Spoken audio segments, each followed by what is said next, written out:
Hello guys, welcome back to education I Q. I hope आप सब अच्छे होंगे।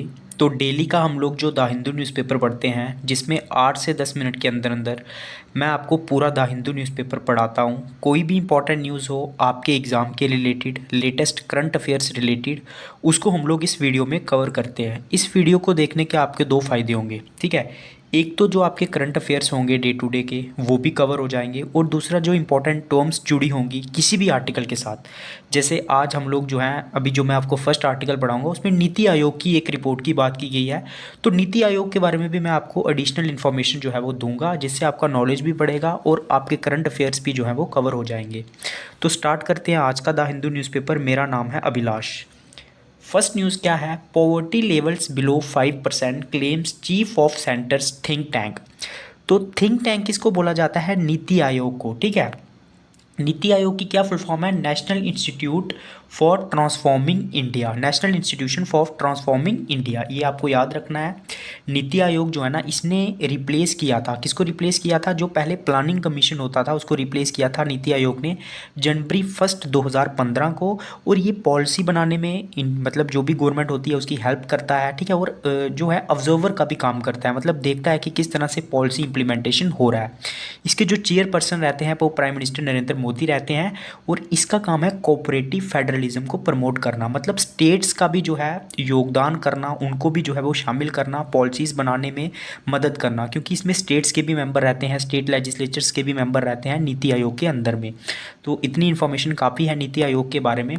तो इसने क्या किया है? अभी एक रिपोर्ट आई थी, एक सर्वे हुआ था, हाउस होल्ड कंजप्शन एक्सपेंडिचर सर्वे। तो उसके बाद इसने कहा है कि जो पॉवर्टी है वो लगभग 5% से जो है वो कम हुई है, ठीक है। ये बोला है जो चीफ हैं हमारे नीति आयोग के, उन्होंने इस चीज़ को बोला है। और चीफ कौन है? वीवीआर सुब्रमण्यम, ये भी आपको याद रखना है। ये नीति आयोग के चीफ हैं, इन्होंने इस चीज़ को प्रेडिक्ट किया है इस सर्वे होने के बाद। कौन से सर्वे होने के बाद? ये जो सर्वे हुआ है किसको लेके? हाउस होल्ड कंजप्शन एक्सपेंडिचर सर्वे को लेके, मतलब हाउस होल्ड जो है वो कितना खर्च कर रहा है नॉर्मल। तो इसमें और भी बहुत सारी चीज़ें जो है वो कही गई हैं कि फूड स्पेंडिंग भी जो है वो हमारी कम हो रही है धीरे धीरे, और हम लोग जो है वो अच्छी डाइट की तरफ बढ़ रहे हैं। और हमारी जो रूरल में जो कंडीशन है वो भी इम्प्रूव हुई है। जो रूरल इकनॉमी है वो जो है वो वीक नहीं है, वो भी इम्प्रूव हुई है। ये भी सुब्रमण्यम साहब ने जो है वो कहा है। तो इससे ज़्यादा आपको याद नहीं रखना है। इसमें एक सीपीआई की भी बात की गई है, ठीक है। इसने क्या कहा है कि हम लोग जो फूड को ज़्यादा वेटेज देते हैं, मतलब फूड को वेटेज किस में देते हैं हम? जो हमारा सीपीआई रहता है। सीपीआई क्या रहता है? कंजप्शन कंज्यूमर, जिसको बोलते हैं कंज्यूमर इंडेक्स, ठीक है। Poverty index, sorry, consumer poverty index इसको बोलते हैं। तो इसमें हम लोग फूड को जो है वो ज़्यादा वेटेज देते थे। इसको कौन रिलीज़ करता है? इसको जो है 3 तरह का होता है, ठीक है। ये बहुत बड़ा टॉपिक है। अगर हम लोग सीपीआई की बात करेंगे, आपको बस ये याद रखना है कि इसमें जो फूड जो आर्टिकल रहते हैं उसकी इन्फ्लेशन को सबसे ज़्यादा वेटेज दिया जाता है, ठीक है। और इसको जो है ना आरबीआई यूज़ करता है इन्फ्लेशन को देखने के लिए। सीपीआई का मतलब होता है कंज्यूमर लेवल पे, मतलब हमारे लेवल पे कितनी महंगाई बढ़ रही है। तो इसमें आपको यही याद रखना है। तो ये सजेशन दिया है कि हमें जो है लो वेटेज देना चाहिए, किसको? सीपीआई को, जो फूड आर्टिकल्स रहते हैं। नेक्स्ट न्यूज़ के ऊपर हम लोग चलेंगे, जो भी इंपॉर्टेंट रहेंगे। ये इंपॉर्टेंट है। US UK launches fresh strikes against Houthis as rebels escalate attacks on Red Sea shipping. तो मैंने पहले ही बताया था, जो बहुत बार मैंने न्यूज़ कवर की है, कि जो हाउथीज ग्रुप है, यमन का ये ग्रुप है, शिया मुस्लिम्स का ये ग्रुप है, और इसको ईरान जो है वो सपोर्ट करता है, ठीक है। इन्होंने बोला था कि हम लोग इजराइल और पैलेस्तीन का जो वॉर चल रहा है उसमें हम लोग जो है वो पैलेस्तीन को सपोर्ट करते हैं। और उसके बाद इन्होंने रेड सी के अंदर जो है अपनी जो डिस्ट्रक्शन है उसको स्टार्ट कर दिया, और बहुत सारी शिप्स के ऊपर जो है वो हमला किया।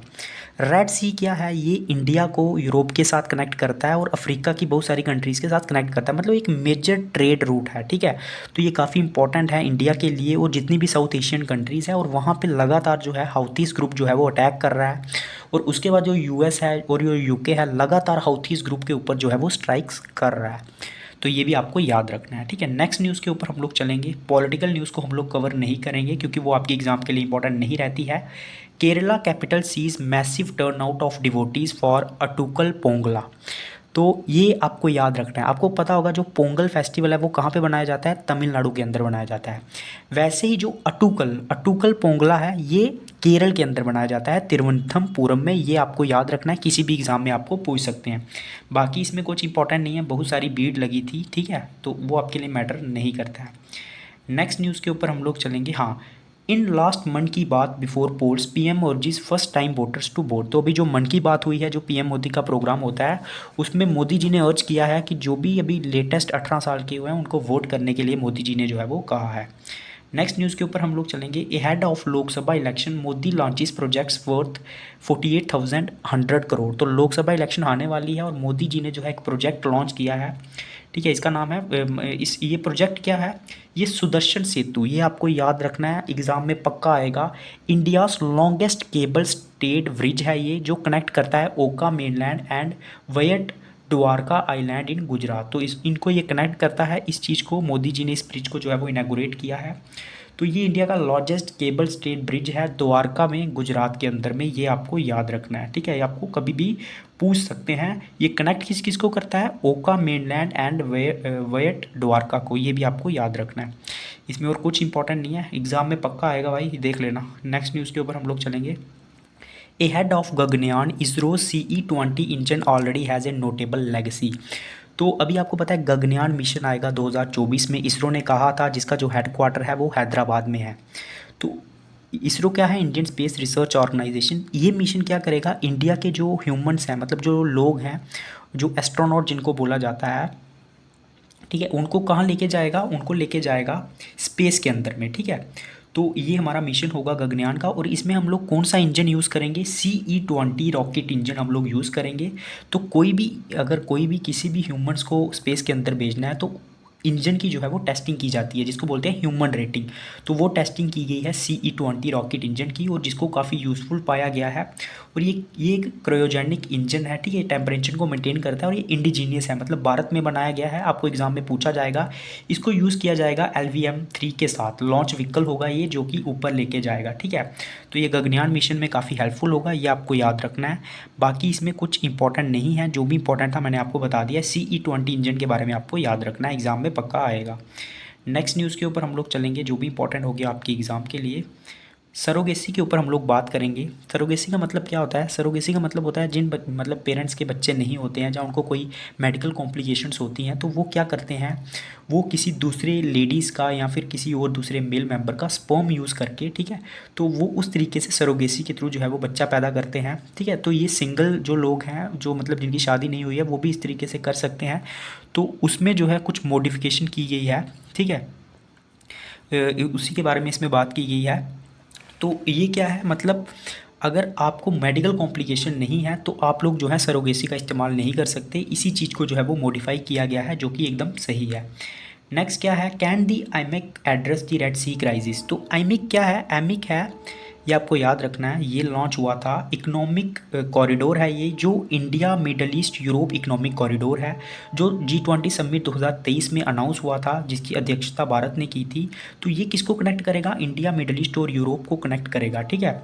किसके थ्रू, पर्शियन गुल्फ के थ्रू ये जो है वो कनेक्ट करेगा। तो क्या ये अल्टरनेटिव हो सकता है रेड सी का, क्योंकि रेड सी के अंदर में अभी बहुत ज़्यादा हाउथीज ग्रुप जो है वो हमला कर रहा है, मैंने आपको पहले भी बताया था। तो ये आपको याद रखना है, आपको एग्जाम में आएगा। India middle east Europe economic corridor कब लॉन्च हुआ था, तो 2020 में ये जो है वो लॉन्च हुआ था। तो जो रेड सी है, ये एक इसकी बहुत ज़्यादा स्ट्रैटेजिक इंपॉर्टेंस है ग्लोबल ट्रेड के लिए। यहाँ पे बाब इल मंडब स्ट्रेट भी पाया जाता है, जमन और डिजिबोटी के बीच में, ठीक है। तो इंडिया का जो ट्रेड है यूरोपियन के साथ, नॉर्थ अफ्रीकन कंट्रीज़ के साथ, ये सारा रेड सी के थ्रू होता है। तो जो India middle east Europe economic corridor है, जो 2023 में हुआ था, ये क्या करेगा, इस जर्नी को कम कर देगा, इंडिया को यूरोप में जल्दी पहुंचा देगा, ठीक है। तो इससे कास्ट भी जो है वो कम होगी। तो ये एक अल्टरनेटिव हो सकता है, ठीक है। उसके बाद नेक्स्ट न्यूज़ के ऊपर हम लोग चलेंगे। ये सब पॉलिटिकल न्यूज़ है, ठीक है, तो इसमें ज़्यादा इंपॉर्टेंट नहीं है हमारे लिए। तो उसके बाद जो है आज का वर्ड ऑफ द डे जो है वो भी मैं आपको बता देता हूँ, जो भी होगा। लेकिन इसमें वर्ड ऑफ द डे आज लिखा नहीं है यार ना, आज कोई वर्ड ऑफ द डे नहीं है, ठीक है। तो नेक्स्ट न्यूज़ के ऊपर हम लोग चलेंगे, जो भी इंपॉर्टेंट होगी। ये बिजनेस की न्यूज़ आ गई, ठीक है, इसमें कुछ भी इंपॉर्टेंट नहीं है, और इंडिया ने जो है वो टेस्ट मैच इंग्लैंड से जीत लिया है। तो वीडियो अच्छा लगा होगा, प्लीज़ लाइक करना, कमेंट करना, ज़्यादा से ज़्यादा शेयर करना। जय हिंद।